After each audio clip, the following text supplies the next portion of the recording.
గుంటూరు జిల్లా పేరేచెర్లలో ప్రేమ జంట ఆత్మహత్య చేసుకుంది. రైలు కింద పడి ప్రాణాలను తీసుకున్నారు. మృతులు గోపి, ప్రియాంకగా గుర్తించారు. నర్సరావుపేటలో ఓ ఇంజనీరింగ్ కాలేజీలో చదువుతూ ఉండగా ఇద్దరి మధ్య పరిచయం ఏర్పడినట్లుగా తెలుస్తోంది. కొన్నాళ్ళకది ప్రేమగా మారినట్లుగా తెలుస్తోంది. అయితే వీరి ప్రేమ వ్యవహారం పెద్దలకు తెలిసింది. ప్రేమ వివాహానికి పెద్దలు ఒప్పుకోకపోవడంతో రైలు కింద పడి ఆత్మహత్య చేసుకున్నారు. గోపిది ముప్పాళ్ల మండలం దమ్మలపాడు కాగా ప్రియాంకది తెనాలి మండలం అత్తోట గ్రామం. ప్రేమికుల ఆత్మహత్యతో ఇరు కుటుంబాలు విషాదంలో కూరుకుపోయాయి. ఈ ఘటనకు సంబంధించిన పూర్తి సమాచారం మా కరెస్పాండెంట్ అశోక్ అందిస్తారు. అశోక్, మృతుల కుటుంబ సభ్యులు ఏం చెప్తున్నారు ఈ ఘటనకు సంబంధించి? పోలీసులు ఏమంటున్నారు? పూర్తిగా రెండు కుటుంబాలు పూర్తిగా శోక సముద్రంలో మునిగిపోయాయి. వీళ్ళిద్దరూ నర్సరావుపేట ఓ ఇంజనీరింగ్ కాలేజీలో చదువుతూ ఉన్నారు. అయితే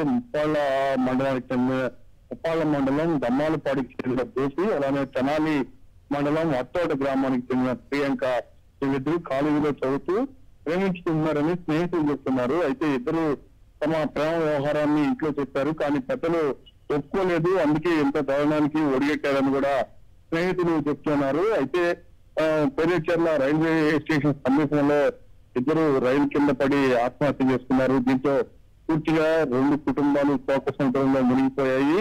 వీళ్ళ స్నేహితులు కూడా ఇలా చేస్తారని మేము అనుకోలేదు, ఎప్పటికప్పుడు పెద్దల్ని ఒప్పిస్తాము అని చెప్తూనే ఉన్నారు. కానీ ఈ రోజు పూర్తిగా రైలు కింద పడి ఆత్మహత్య చేసుకోవడం చాలా బాధగా ఉందని కూడా స్నేహితులు చెప్తున్నారు. ఇప్పటికే కేసు నమోదు చేసి పోలీసులు దర్యాప్తు చేస్తున్నారు. అనుప్రియ.